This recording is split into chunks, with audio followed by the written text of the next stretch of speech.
मैंने ऑन ही नहीं किया। Hello boys and girls, welcome to the next lecture of human eye and the colourful world. Human eye and colourful world के next lecture में आप सबका बहुत हृदय दिल से स्वागत है। तो लास्ट लेक्चर में हमने पढ़ा था that what do you mean by eye, उसकी स्ट्रक्चर क्या होता है, उसकी फंक्शनिंग क्या होती है, और उसके पूरे डिटेल्ड वर्जन में हमने बात करी थी। उसी से रिलेटेड टॉपिक नेक्स्ट टॉपिक पे चलते हैं, power of accommodation of eye. Power of accommodation of eye. देखो बेटा, अब power of accommodation of eye बड़ा भयानक सा वर्ड है, बट इसका कोई डिफिकल्ट आंसर नहीं है। तो क्या होता है, जो हमारा आई लेंस होता है ना, उसके पास एक एबिलिटी है। एबिलिटी क्या है? सिलियरी मसल्स की मदद से क्या करता है आपका लेंस, ये आपका अगर लेंस आप ऑब्जर्व कर रहे हैं तो ये दूर की ऑब्जेक्ट की इमेज भी रेटिना पे बना लेता है और पास की ऑब्जेक्ट की इमेज भी रेटिना पे बना लेता है। तो हर एक ऑब्जेक्ट की इमेज जो है ना, उसको रेटिना पे बनानी है। इसका मतलब उसको अपने आप को एडजस्ट करना पड़ता है। जो आपका लेंस होता है ना, वो कभी खिंचता है। जब दूर की इमेज बनानी है तो खींचना पड़ेगा, क्योंकि दूर से लाइट आ रही है, पास से आ रही है तो उसको रिलैक्स रह के भी वो बना सकता है। तो पास की ऑब्जेक्ट के लिए तो वो आसान हो जाता है, लेकिन जब दूर से इमेज आ रही है तो उस केस में क्या होता है, उस केस में उसको लेंस को थोड़ा सा अपने आप को खींचना पड़ता है। ठीक है, तो इस लेंस को कंटिन्यूसली अपनी शेप को चेंज करना पड़ता है। अगर आप दूर का देख रहे हो, पास का देख रहे हो, दूर का देख रहे हो, पास का देखो, बहुत जल्दी जल्दी जो लेंस है ना, वो अपने साइज को, अपनी शेप को थोड़ा बहुत एडजस्ट कर लेते हैं। तो एक जेली लाइक सब्सटेंस, तो मैंने आपको पहले ही बताया था, जेली की तरह लंबा भी खिंच जाता है और नीचे रिलैक्स भी हो जाता है। तो पावर ऑफ एकोमोडेशन ऑफ आई का मतलब क्या होता है कि हमारे जो आई लेंस है, इसकी एबिलिटी कि वो अपनी फोकल लेंथ को कितना एडजस्ट कर सकते हैं। मैंने आपको एक चीज़ बताई कि फोकल लेंथ किसके ऊपर डिपेंड करती है? पावर के ऊपर। पावर का फॉर्मूला आपने पढ़ा था ना, 1 डिवाइडेड बाय फोकल लेंथ। तो आपकी फोकल लेंथ डिपेंड करती है पावर के ऊपर। ठीक है बेटा जी, पावर के ऊपर डिपेंड करती है आपकी फोकल लेंथ। और पावर कैसे पता निकालते हैं? फोकल लेंथ आपको देखो, अगर ये बड़ा है, ठीक है, इसका मतलब क्या है, ये एक सर्कल का पार्ट है। जिस सर्कल का ये पार्ट है उसका सेंटर ऑफ कर्वेचर भी होगा, और उसका आधा जो होता है वो फोकस होता है, और वहाँ से जो डिस्टेंस होता है सेंटर से, उसको हम फोकल लेंथ कह देते हैं। तो अगर ये खिंचा हुआ होगा तो इसकी फोकल लेंथ जो है वो थोड़ी दूर बनेगी, थोड़ी दूर बनेगी।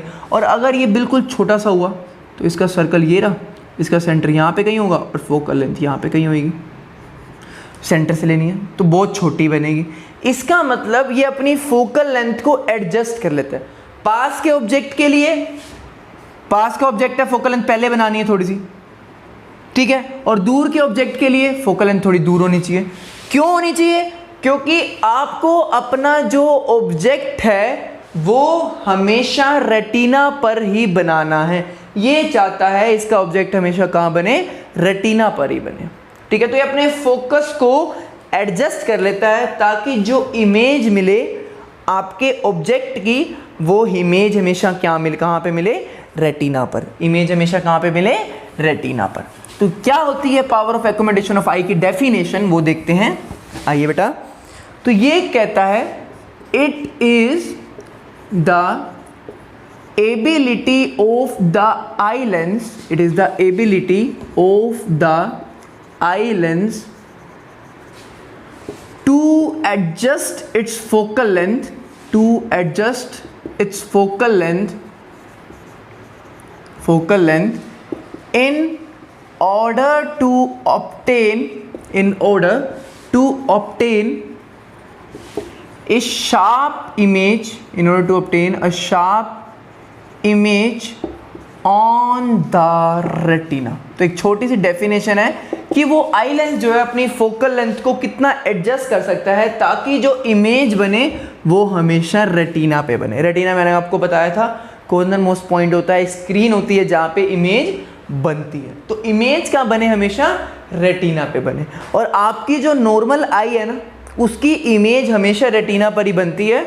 तभी आपको हर एक ऑब्जेक्ट शार्प, मतलब बिल्कुल परफेक्ट दिखता है, जैसे है वैसा ही दिखता है, ब्लर नहीं दिखता बिल्कुल। अगर आंखें नॉर्मल है, अब आंखों में चश्मा, डिफेक्ट होंगे, जिसके बारे में हम आगे डिस्कशन करने वाले हैं। अगर डिफेक्ट वगैरह होंगे तो ऑब्वियसली ऐसा हो सकता है कि आपको देखने में थोड़ी दिक्कत हो, लेकिन अगर कोई भी डिफेक्ट नहीं है ना, तो बहुत क्लियर दिखेगा, कोई भी डिफेक्ट नहीं है तो बहुत अच्छा दिखेगा, साफ दिखेगा। ठीक है बेटा जी, तो पावर ऑफ एकोमोडेशन की एक नॉर्मल छोटी सी डिफाइन थी। What do you mean by power of accommodation of I? Simple है, एबिलिटी ऑफ आई लेंस की एबिलिटी, जिससे वो अपनी फोकल लेंथ को एडजस्ट कर सकता है ताकि जो इमेज मिले वो हमेशा किस पे मिले? रेटिना पे। इमेज किस पे मिले? रेटिना पे मिले।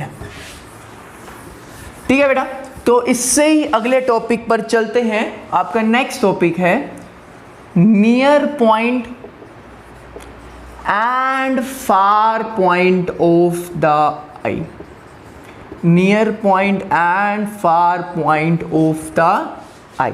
Near point of the eye का क्या मतलब है और far point of the eye का क्या मतलब है, दोनों में क्या डिफरेंस है? तो सबसे पहले बात करते हैं बेटा जी हम नियर पॉइंट ऑफ द आई। आई का नियर पॉइंट क्या और कैसे होता है? नियर पॉइंट का मतलब क्या होता है? देखो बेटा, अगर आपके हाथ में ये मार्कर है तो अगर आप इसको ज़्यादा पास ले आओगे तो आपके मार्कर आपको शार्प नहीं दिखेगा, बिल्कुल क्लियर इमेज मार्कर की आपकी आंखों के सामने नहीं दिखेगी आपको। तो एक मिनिमम डिस्टेंस होता है जिसके पास रखने पे वहाँ से आपको शार्प इमेज, दूर तो सारा शार्प दिखता है लेकिन एक मिनिमम डिस्टेंस जिस तक हमें आंखों के बीच में होना चाहिए ताकि हमारी आंखों से शार्प इमेज हम देख सकें, तो वो मिनिमम डिस्टेंस जो होता है उसको हम बोलते हैं नियर पॉइंट ऑफ द आई। ठीक है, it is the minimum distance, it is the minimum distance, minimum distance at which an object should place, at which an object should place to obtain a sharp image on the retina। तो वो कहता है कि कितना minimum distance होना चाहिए ताकि sharp image retina पे मेरे पास लाने पे खराब हो जाता है। तो नॉर्मली जो एक नॉर्मल आई होती है, नियर पॉइंट ऑफ नॉर्मल आई, एक जो बिल्कुल सही आंखें, नॉर्मल आंखें 6x6 वाली, इज 25 सेंटीमीटर। तो जो मिनिमम डिस्टेंस है शार्प इमेज के लिए वो 25 सेंटीमीटर होना चाहिए। आंखों से दूरी जो है, मिनिमम दूरी कितनी होनी चाहिए? 25। आपको वैसे थोड़ा सा पास लाने पे भी हमें तो सही दिखता है लेकिन आपको थोड़ा बहुत ब्लर दिखना शुरू हो जाता है। 25 से 24 पे भी ले आओगे तो ब्लर थोड़ा सा भी दिखना शुरू, आपको महसूस नहीं होता लेकिन वो हो जाता है। तो और क्या कहा है डॉक्टर्स ने, जिसने भी कहा है, हमें तो पढ़ना है कि मिनिमम डिस्टेंस ऑफ नॉर्मल, मतलब नियर पॉइंट जो है नॉर्मल आई का, वो क्या होना चाहिए? 25 सेंटीमीटर। 25 से दूर है तो दिख रहा है नॉर्मल आई, पास होते ही वो ब्लर होना शुरू हो जाएगा। तो नियर पॉइंट क्या होता है? सबसे क्लोजेस्ट डिस्टेंस जहां पे हम ऑब्जेक्ट को रख सकते हैं कि आपकी एक उस ऑब्जेक्ट की शार्प इमेज जो है वो रेटिना पर बने, तो वो होता है बेटा जी मेरा नियर पॉइंट। वो क्या होता है? Near point. ठीक है,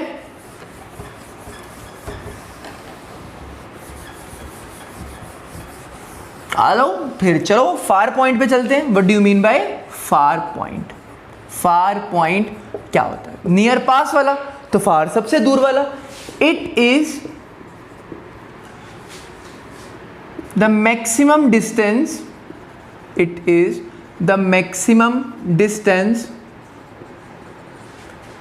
at which the object should be placed, the object should be placed to obtain a sharp image, to obtain a sharp image on the retina। तो कितना दूर आप किसी ऑब्जेक्ट को रख सकते हो ताकि जो आपको इमेज है वो शार्प मिले, किस पे? रेटिना पर। शार्प मिले किस पे? रेटिना पर। कितना दूर तक आप देख सकते हो और बिल्कुल क्लियर दिखता है, सोच लो। तो मैं आपको आंसर बता देता हूँ। जो फार पॉइंट होता है, मैं यार देख लो लिख रहा हूँ नॉर्मल आई, क्योंकि कई आईओ में डिफेक्ट भी पढ़ने वाले हैं हम कि आई खराब, आंखें खराब हो जाती हैं आपकी, हो रही हैं, चश्मे लगे पड़े तुम सबको, मेरे को भी लगा हुआ है यार। फार पॉइंट जो होता है नॉर्मल आई का वो होता है इन्फिनिटी, मतलब बहुत दूर तक, जिसको काउंट भी नहीं किया जा सकता, वहां तक हम देख सकते हैं, वहां तक हम देख सकते हैं। ठीक है बेटा जी। तो जो फार पॉइंट होता है नॉर्मल आई का वो इन्फिनिटी तक होता है। क्लियर? ये टॉपिक बहुत ही आसान टॉपिक था। अगले टॉपिक पर चलते हैं, आ जाओ। OCPP के लीवर खराब कर दे। हाँ जी, तो अगला टॉपिक है defects of eye and their correction. तो आईज में क्या क्या डिफेक्ट आ जाते हैं और उनको कैसे हम ठीक कर सकते हैं। तो आंखों में क्या क्या डिफेक्ट आ सकते हैं, आ जाते हैं, और उनको कैसे ठीक करा जा सकता है।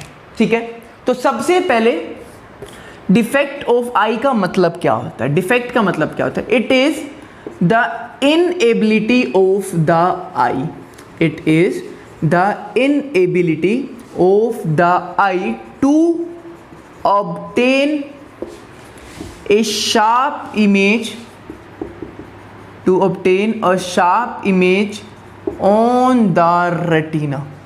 तो आई की वो निकम्मी आई हो चुकी है जो शार्प इमेज रेटिना पर नहीं बना पा रही। बेचारी का क्या कसूर है? कोई तो कसूर है, हमारा ही कसूर है। टीवी पूरा दिन देखते रहते हो, वीडियो गेम पूरा दिन खेलते रहते हो, मोबाइलों पर गेम पूरा दिन बैठे रहते हो, तब आंखें तो खराब होनी है जी। ठीक है, तो हमारे जो डिफेक्ट हैं वो बेसिकली 4 टाइप्स के हैं। There are 4 types of defect. तो मैं आपको पहले ही बता देता हूँ, टीवी तो मैं भी देखता हूँ और गेम तो मैं इतनी खेलता हूँ कि मैं खेलता ही नहीं। मैं गेम नहीं खेलता, मुझे गेम पसंद नहीं है, बाकी सब कुछ पसंद है। वीडियो गेम है यार, अपने लाइफ टाइप नहीं है, समझ रहे हो? तो वो अपना टाइप नहीं है, बाकी सब अपना टाइप है। तो फर्स्ट डिफेक्ट है अपना मायोपिया। मायोपिया, थोड़ी गाली वाली फीलिंग नहीं आ रही? क्या करें, यही है। इसको हम बोलते हैं शॉर्ट साइटेडनेस, या फिर इसका दूसरा नाम है नियर साइटेडनेस। ये इसका मतलब क्या? कई लोग सोचते हैं इसमें ना नियर का नहीं दिखता, नियर साइटेडनेस, नियर ना दिखना, उल्टा है जी। नियर साइटेडनेस या शॉर्ट साइटेडनेस का मतलब है कि इसको नियर का सब कुछ दिख रहा है, पास का सब कुछ दिख रहा है, बट दूर में आंखें खराब हो गई। जो हमको चश्मे चढ़े होते हैं वो मायोपिया की प्रॉब्लम की वजह से चढ़ते हैं। जो हम युवा जोश है उसको जो चश्मा चढ़ा हुआ है वो किस वजह से चढ़ा हुआ है? मायोपिया की वजह से। और सबसे अच्छा कारण बताऊं उसका, पास में मोबाइल लेके देखना। आपकी जो पूरे दिन की लत है वो यहाँ पे मोबाइल होता है, तो आंखों को लगता है इससे दूर कोई चीज है ही नहीं। आंखों को क्या लगता है? इससे दूर कोई चीज है ही नहीं। तो आंखें भी उसी की आदी हो जाती हैं, उसको लगता है इससे दूर कोई चीज है ही नहीं। जो कि दूर की चीज दिखती है तो वो उसको थोड़ी ब्लर दिखनी शुरू हो जाती है। दूर की चीज क्या दिखनी शुरू हो जाती है? ब्लर दिखनी शुरू हो जाती है। क्योंकि आप जैसे आंखों को डालोगे आंखें वैसे ढल जाएंगी, आप जैसे अपने आप को ढालोगे वैसे ही आप ढल जाओगे, समझ रहे हो? तो इसमें पास का तो सब कुछ दिखता है बट दूर का नहीं दिखता। एक करेक्शन बाद में पढ़ेंगे, चारों पहले लिख लेते हैं। दूसरी बीमारी है आपकी हाइपरमेट्रोपिया। हाइपरमेट्रोपिया, इसको हम बोलते हैं लॉन्ग साइटेडनेस या फिर फार साइटेडनेस। लॉन्ग साइटेडनेस या फिर फार साइटेडनेस, इसका मतलब क्या होता है? दूर का सब कुछ दिखता है और पास का नहीं दिखता। ये जो होता है ये बेसिकली जो है ना, थोड़ा जब मम्मी पापा की एज आ जाती है ना, उनको थोड़ा दो होना शुरू हो जाता है, पास का थोड़ा दिखना कम हो जाता है, पास का थोड़ा दिखना कम हो जाता है। तो ये हाइपरमेट्रोपिया जो होता है वो एक एज के बाद आ जाएगा। आफ्टर 30 के बाद हाइपरमेट्रोपिया की प्रॉब्लम शुरू होती है। हाइपरमेट्रोपिया की प्रॉब्लम शुरू होती है। तीसरा होता है बेटा मेरा प्रेसबायोपिया। प्रेसबायोपिया, इसको हम बोलते हैं ओल्ड एज डिफेक्ट। क्या बोलते हैं? Old age defect. Old age defect नाम क्यों रखा गया? क्योंकि ये बुढ़ापा की बीमारी है, बुढ़े में होती है, बुढ़े लोगों में। इसमें क्या होता है? इसमें ना बेसिक कारण क्या होता है कि जो आंखों की मसल्स है ना वो वीक होना शुरू हो जाती हैं। आंखों की मसल्स क्या हो जाती हैं? वीक होना शुरू हो जाती हैं। और वीक होने की वजह से इसमें जो है पास का ढंग से नहीं दिख पाता, कभी कभार दोनों ही ढंग से नहीं दिख पाते। तो इस बीमारी में दोनों भी ढंग से नहीं दिख पाते कई बार, और कई बार मेन जो है वो पास का ढंग से नहीं दिख पाता, ठीक है, पास का ढंग से नहीं दिख पाता। तो वो लोग आंखें बनवाने का काम करते हैं, आंखें बनानी है, आंखें ख़राब हो रही हैं, दिख नहीं रहा पास का, आंखें बनवानी है, तो वो आंखें बनवाते हैं, मतलब लेंस वगैरह एडजस्ट करवाते हैं, फिर उनको पास का भी ढंग से दिखना, आपके दादा दादी करवाते हैं, ये बूढ़े लोगों की बीमारी है, ठीक है।